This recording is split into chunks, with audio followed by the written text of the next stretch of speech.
My girlfriend of 2 years cheated, and I didn't find out till she was engaged 3 months later, but I got the last laugh. I met my ex when we were both attending college. I was 24 and she was 22. I had never really dated much before her. I had just gotten out of a toxic year-long relationship that didn't work, but we were amicable. The other girl was seriously depressed. I loved her, but she was so overwhelmingly depressed I could do anything. I consider myself an empath, and her depression would seep into me. So I broke it off. My ex was the one that sort of approached me as we were both living in the same apartment complex. I had gone out of my way to help her a few times, but she asked for a ride, and that was what sparked the friendship, then relationship. I would spend hours with her, whether she was at home or closing at the sandwich store she worked at. She was taking time off from school due to depression and a failed engagement from a year or so ago. Though as far as I know, she never finished school, period, and transferred twice to other universities. We partially bonded over her story about how she had been betrayed and cheated on by her ex, though I now question how much of the story was true. We became inseparable. She introduced me to her parents only after 2 months of friends with benefits. After a few months, I wanted her to become my girlfriend since I simply had no interest in other girls aside from her. She declined, saying she wasn't ready because of her past engagement. This should have been my first red flag, but I, like the idiot I was, gave her a pass. We continued dating exclusively. She didn't date anyone else, and neither did I. A month later, I brought up our status again, because if we were exclusive anyway, why not just admit what we were? She continued to fight it. There were times during our relationship where things seemed perfect. She seemed to like everything I liked. She had similar goals, and we just seemed like a perfect match. But sometimes, I would notice backhand remarks about me. She would sometimes compare me and talk about her different exes. We would sometimes fight over such a small thing, and I would try to de-escalate it, but she wouldn't have it. She would run out of my apartment, and at times I would chase after her.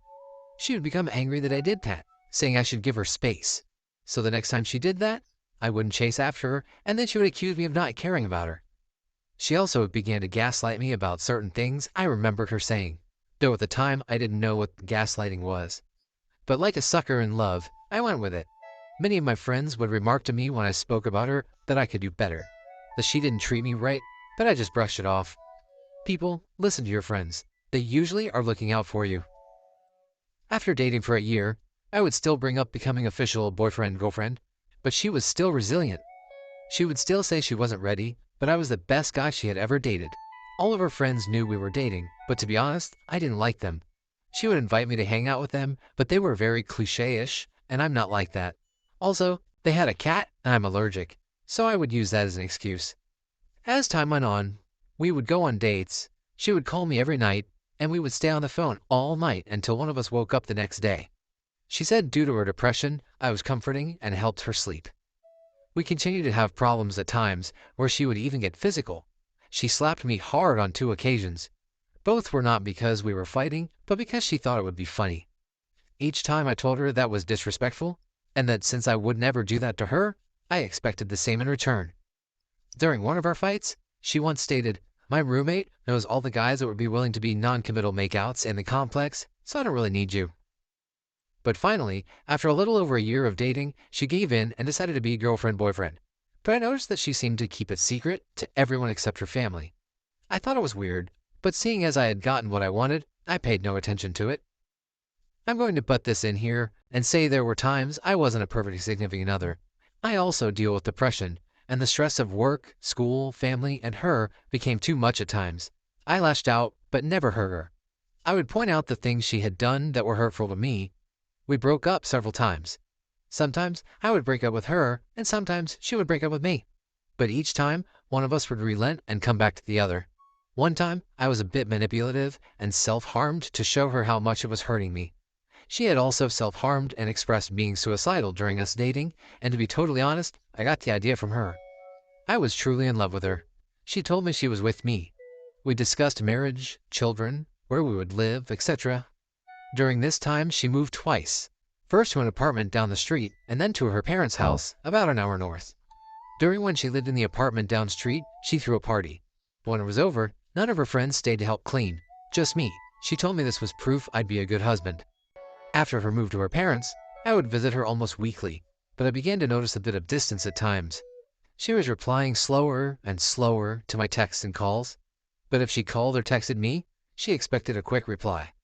Whenever she needed me, I would come to her, even at 1 a.m. in the morning when I had work and school the next day. After a couple of months, I began to suggest getting engaged, but then she started to do the same thing she had done with being girlfriend-boyfriend. She would use her depression from her past relationship as an excuse. And then she asked if we could go back to casually dating. This was the dumbest thing I had ever done. I said it was okay.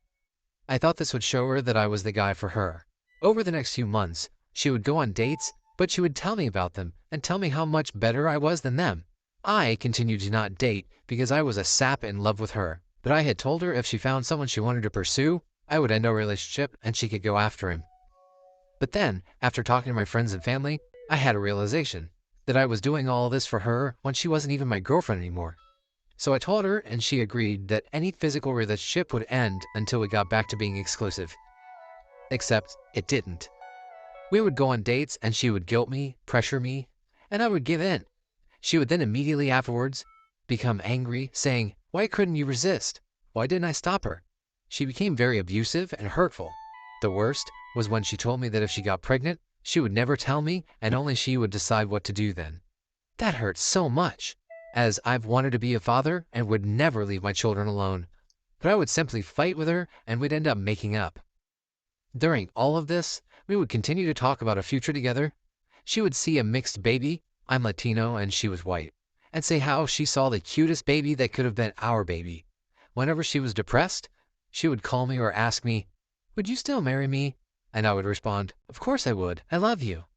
It wasn't until Christmas when I was in Florida visiting my brother that I began to suspect something more was up. I'd text her. She wouldn't respond.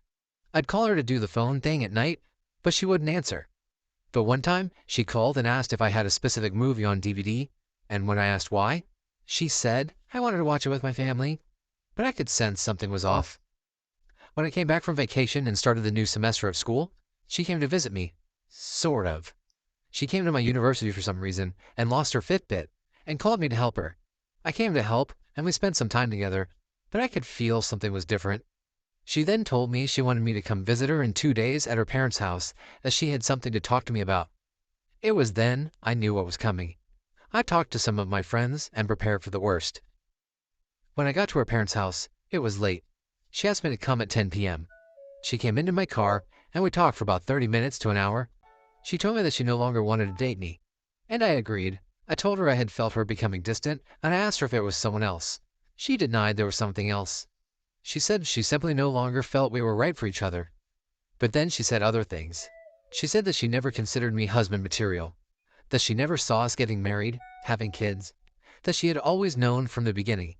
She even said another reason she didn't want to be with me was that her kids would look like her because of her being white and me being Latino. This is especially funny now because she likes to say how progressive and not racist she is. Right. This shocked me. I remember back to all the plans we made, all the times she asked if I would marry her, all the times she had talked about our hypothetical children. That hurt the most. I told her I loved her, but that I agreed we were done. We decided on no contact. She decided to block me on Facebook, saying she knew if I blocked her, I wouldn't be able to keep her blocked, so she would be the one to do it. I said fine. We didn't end up blocking each other on our phones in case of an emergency. I had no family in state. As I drove away, I felt sad, but also felt as if a huge burden was lifted from me. For the next month, it was an uphill battle. I would be depressed at night. I realized she had made me codependent on her. I had become accustomed to her nightly phone calls. I felt very alone. There were many nights on the floor of my room in tear-filled agony, but I threw myself into my work, my school, and my friends. But then, about a month later, I got a call from her early in the morning. I answered thinking it was an emergency. It wasn't. It seemed as if she had butt-dialed me, but that didn't make sense. We hadn't spoken in a month. What were the chances of her accidentally calling me? I could hear a conversation, but only bits and pieces. I could hear her voice, but also a voice I didn't recognize. It was definitely a guy. I heard something about snow, and I swear I heard my name mentioned, but then the call ended. I know I shouldn't have, but I reached out to a few friends and heard she had started dating someone. I then reached out to her. I know I shouldn't have, and asked if she was all right. It took a few days for her to respond. She then said she had butt-dialed me, but she had wanted to speak to me. She said she really missed my friendship, and for a few minutes, we spoke as if nothing had changed. She told me she had started seeing someone. I told her I had heard, and she asked how, and I told her from friends. But then I had seen a picture of the guy. She began talking about him and about his flaws. I just listened, but I began to feel weird about it. She then spoke about his hair being weird, and I responded, yeah, it is a bit. But I guess she had been speaking about his hair years ago, and then began to question how I knew what his hair looked like back then. I responded, sorry, I thought you were talking about now. She then told me that she had recently been getting a lot of random friend requests on Facebook, and she asked if they were me. They weren't. We ended the conversation shortly after, and I began to have a weird feeling about it. I was sort of happy for her, but the more I thought about it, the more I realized I didn't want to continue talking to her. I messaged her the next day and said that, while I enjoyed talking to you like we used to, I don't think we should speak again. She agreed. I then proceeded to block her number. A week later, while on campus, I noticed I had a voicemail, even though my phone hadn't rang. It was from her, asking if I was home. She came to drop some things off. I personally felt like there wasn't anything worth her returning, and it pissed me off that she had come and dropped the stuff off at my front door since no one was home. I became really annoyed. I had told her no contact anymore. I then decided to write her an email. I told her basically that I had loved her with all my heart, but that she had mistreated me in a lot of ways, lied to me, etc. I told her to thank her parents for being kind to me. We had a rather good relationship, and they actively told me how amazing a boyfriend I was. I then proceeded to tell her I want no contact of any kind, that she was now blocked from my phone. I said though we live about an hour away now, it would be possible to run into each other due to friends living close to me and such. I told her, the way you treat me is how I will treat you if we see each other. If you treat me like a friend, I'll treat you like a friend. If you treat me like an enemy, I'll treat you like an enemy. If you treat me like I don't exist, I'll treat you like you don't exist. I sent the email and didn't expect to ever hear back from her. Boy, was I wrong. A few days later, I received a reply. From her dad. Her dad, mind you, is an ex-Marine and a lawyer. In his email, he stated that I should leave his daughter alone. He accused me of stalking her, not sure how I was, seeing as I was an hour away and busy with school, work, and friends. He accused me of creating fake Facebook accounts and cyber-stalking her. Once again, I didn't create any to do that. Though I had looked at her account from a friend's account a few times, but that was it. I mean, who hasn't? But then he used the line about treating her the way she treats me, and he highlighted that part and said, I consider this a threat. He proceeded to tell me to leave her alone, otherwise he would get a restraining order. I was blown away. Her dad and I had always been on good terms. I just couldn't believe what I was reading. I spoke to a few people, and having studied a bit of law in university, responded to him. I told him, look, I want nothing to do with your daughter. She was the one who reinitiated contact. In fact, she came to my house without my knowledge a week ago. If I'm a stalker, why would she risk coming to my house? I told him that we both know what he had said was unsubstantiated, and no judge would ever give them a restraining order. I told him never contact me again, and I'll do the same to him and his daughter. It was then that I wondered what the is going on. What stories was she telling people about me? What sob tale is she spinning and why? I told some of my friends about what happened, and they were blown away too. They just told me that I dodged a nuke, and I should be happy. I thought the story would end there, but like I said, this is a cheating story. A long one, but a cheating story nonetheless. So we had broken up in January. Just after the first week of April, a friend of mine messaged me while I was working and told me that my ex had just gotten engaged. I was floored. It had only been 3 months. For the girl that had constantly said how hard relationships had been for her because of her cheating, abusive ex-fiancé, it just didn't make sense. But what was interesting, my friend told me, was a comment that someone had put on her announcement. This person was congratulating her on her engagement and so happy she could help them get together back in November. November. The same November when we were still going out. Yes, weren't exclusive at that point, but to me, since I had given her several outs and she lied about there being someone else, I consider that cheating. I was livid. And then everything came into place. That's why she became distant at Christmas. That's who she wanted to watch the movies with. That hurt, but I got on with my life. I was still having depression issues, trust issues. I spoke about it to some people. Friends, church people. But the more I spoke about it, the more I learned about her. People who had known her and didn't know we had dated came out and said, yeah, that girl had issues. They told me things they probably shouldn't have told me, but whatever. I found out all the nasty things she said about other people, and I began to realize that she never really cared about me. She simply wanted someone to care for her and then dump once someone better came along. I realized that the reason I fell in love with her was not because of who she was, but what she pretended to be. She had heard about me, knew I was a nice guy, and decided I was empathetic enough to trick. She simply reflected myself back at me, and I thought I was dating someone similar to me, but really I had been dating a narcissist. But this helped me understand a lot about myself, that I care too much, love too deeply, and I need to be careful who I give my love to. Lesson learned. So half a year passed. I hadn't run into her, but I had heard she had moved back to my city with her husband.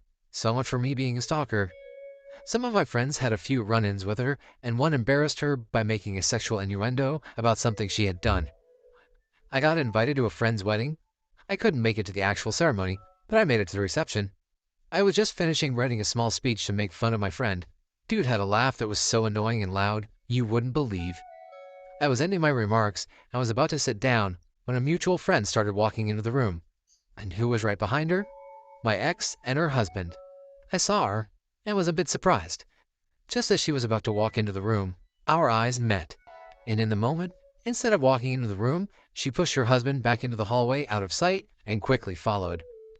I was taken back and stepped out to the other side of the building to collect my thoughts and feelings. I was overall fine, but the shock of seeing her was interesting. After a few minutes, I came back into the room and noticed my ex and her husband had never entered the room. I then asked my friend if he invited her, and he said yes. I told him a heads up would have been nice, but he said that he didn't even think about it. He wasn't that close of a friend, more of a mutual friend of one of my best friends. Anyway, minutes passed, and the new couple was about to have their first dance, so we all moved some chairs out of the way. I happened to be on the side of a door when my ex came through, saw I was right next to her, and ran to the other side of the room with her husband being towed behind her. We avoided each other the rest of the reception, except for a couple of glances, but in that moment, I felt whole again. All those months after the breakup, I felt broken and like a piece of myself was missing, but in this moment, seeing how she reacted, how ashamed she seemed to be, I felt my power coming back. I felt truly happy for the first time. Even though she was married and I was not, I had won the breakup. She was ashamed to even look at me. I had no such problems. I had an overall clear conscience. And now here I am, over 4 years after the breakup, writing this. I'm still single, but overall I'm happy. And Maddie, if you ended up reading this, you. I'm the one who ended up finishing university, and you're just a housewife. After all that talk about changing the world, all you're ever going to change are dirty diapers and be a fucking liar and cheater. Thanks for tuning into the Sire. If you enjoyed today's content, smash that like button, subscribe for more unique insights. Catch you in the next one.